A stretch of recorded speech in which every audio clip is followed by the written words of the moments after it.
The Poem of the Man-God. Preparation for the Passion. Chapter 567. At Shilo. First Parable on Advice. 27th of February, 1947. Jesus is speaking in the middle of a square planted with trees. The sun, which is just beginning to set, brightens it with a yellow-green light, glimmering through the new leaves of gigantic plane trees. A thin, precious velarium seems to be spread over the large square, filtering the sunlight without obstructing it. Jesus says, "Listen. Once a great king sent his beloved son to a part of his kingdom, whose justice he wanted to test, and he said to him, 'Go everywhere, do good to the people in my name, inform them of my name, make me known and loved. I grant you full powers, and everything you do will be well done.' The king's son, after being blessed by his father, went where he had been sent, and with some squires and friends he began working untiringly to cover that part of his father's kingdom. Now, through a series of unhappy events, that region was morally broken up into parts opposed to one another. Each part was making a great fuss on its own account, and was sending urgent entreaties to the king to tell him that each was the best and the most loyal, and that the neighboring ones were perfidious and deserved to be punished. So the king's son found himself in front of citizens whose humors varied according to the town to which they belonged, but were alike in two things.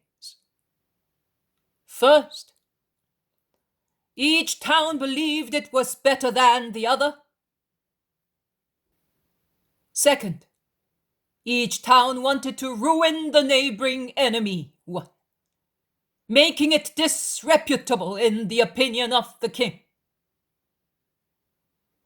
As the son of the king was just and wise, with much clemency he tried to instruct each part of the region in justice, to make them all friendly with his father and beloved by him. And as he was good, he was succeeding, although slowly, because, as it always happens, only the upright-hearted people of each province of the region followed his advice. Nay, it is right to say that he found more goodwill to listen to him and become wise in the truth, exactly where they scornfully said that there was less goodwill and wisdom. Then those of the neighboring provinces said, 'Unless we take pains, the grace of the king will go entirely to those whom we despise. Let us go and overthrow those whom we hate, and let us go feigning that we are converted and willing to forget our hatred in order to honor the king's son.' And they went. In the guise of friends, they spread among the towns of the rival province, and with deceitful kindness, they advised what to do to pay greater and greater honor to the son of the king, and consequently to his father, the king. Because the honor paid to the son, the messenger of his father, is also honor paid to him who sent him. But they did not honor the king's son.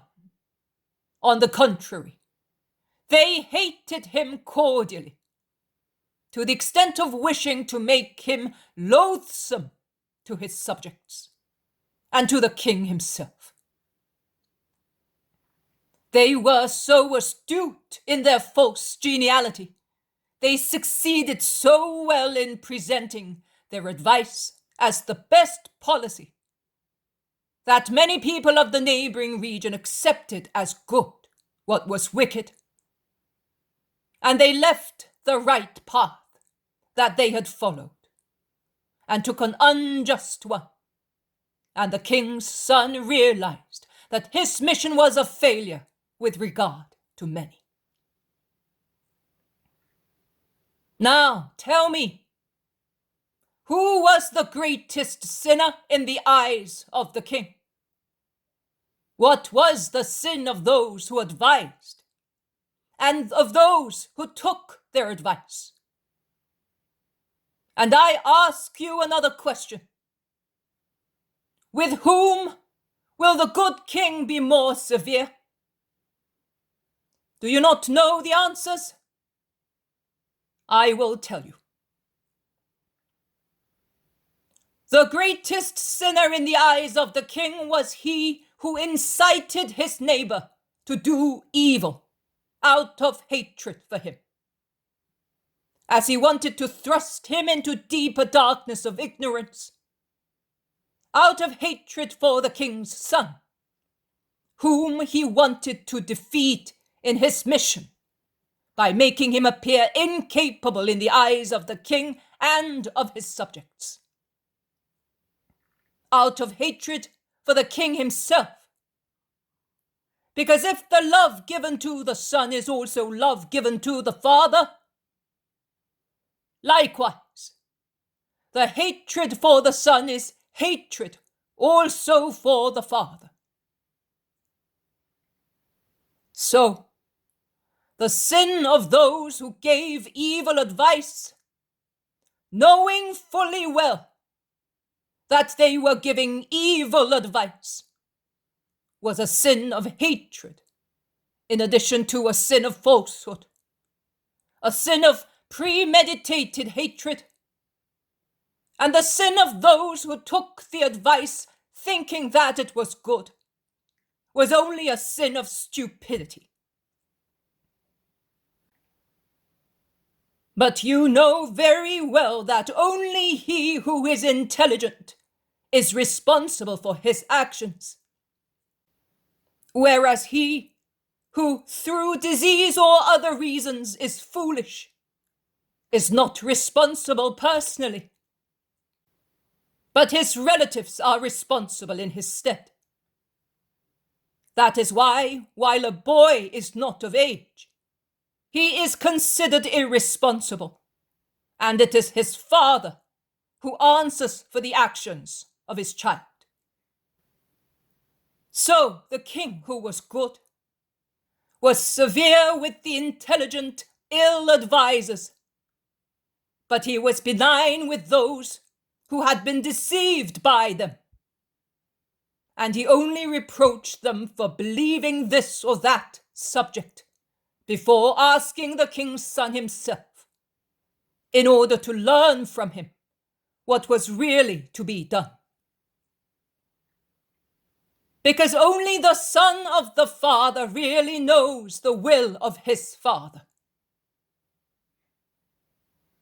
That is the parable, O people of Shilo, where several times in the course of ages, advice of different nature was given by God, by men, or by Satan.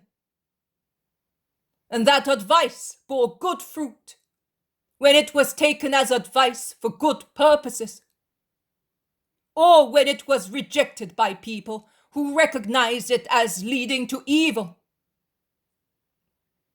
And it bore bad fruit if it was not accepted when it was holy, or it was taken when it was wicked.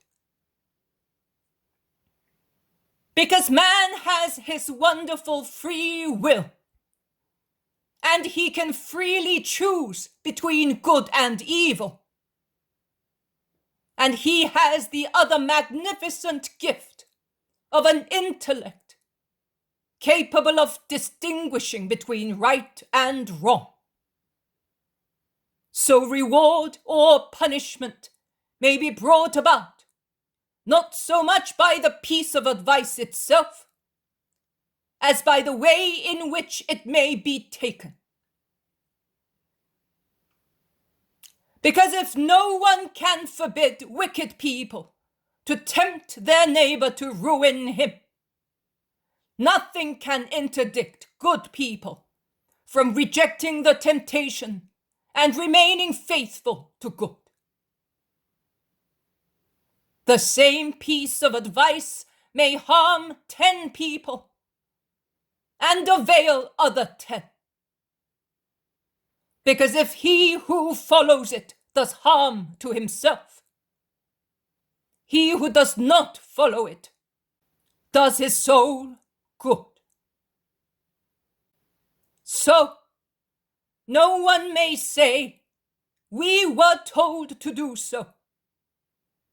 But everybody must sincerely say, I wanted to do it.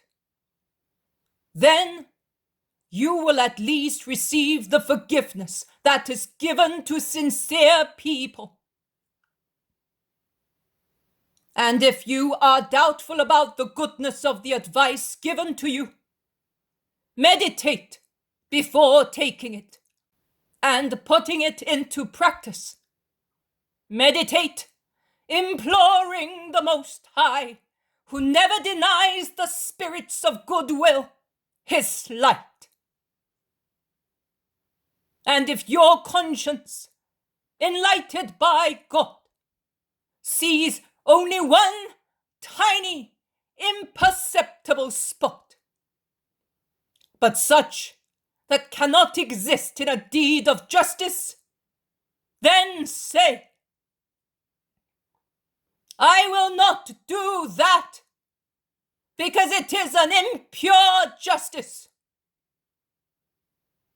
Oh, I solemnly tell you that he who makes good use of his intellect and of his free will, and invokes the Lord to see the truth in things, will not be ruined by temptation, because the Father who is in heaven will help him to do what is good, in spite of all the snares of the world and of Satan. Remember Anna of Elkanah and Eli's sons. The bright angel of the former had advised Anna to make a vow to the Lord, if he made her fecund. Eli the priest advised his sons to go back to a life of justice and not to sin any further against the Lord. And yet, although it is easier for man, because of his heaviness, to understand the voice of another man than the spiritual, but imperceptible by physical senses, speech of the Lord's angel speaking to the spirit, Anna of Elkanah took the advice, because she was good and upright in the eyes of God. And she gave birth to a prophet. Whereas Eli's sons, as they were wicked and far from God, did not take their father's advice and were punished by God with a violent death. Advice has two values: that of the source from which it comes, and it is already great, because it may have incalculable consequences, and that of the heart to which it is given. The value given to it by the heart to which it is proposed is not only incalculable, but also immutable. Because if the heart is good and follows a good piece of advice, it gives that advice the value of a just deed. And if it does not follow it, it deprives it of the second part of its value, as it remains just a piece of advice, but not a deed. That is, it is a merit only for the adviser. And if it is a wicked piece of advice and is rejected by a good heart, which has been tempted in vain through blandishments or terrors to put it into practice, it achieves the value of victory over evil and of martyrdom for loyalty to good. And thus, it prepares a great treasure in the kingdom of heaven. So, when your hearts are tempted by other people, meditate, guided by the light of God. Whether it is a good word, and if with the help of God, who allows temptations but does not want your ruin, you see that it is not a good thing.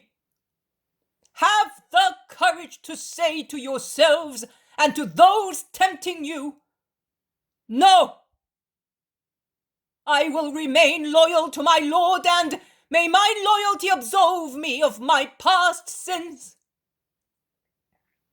and allow me to enter the gates of the kingdom, and not be left outside near them. Because the Most High sent his Son for me also, to lead me to eternal salvation. Go. If anybody needs me, you know where I rest during the night. May the Lord enlighten you.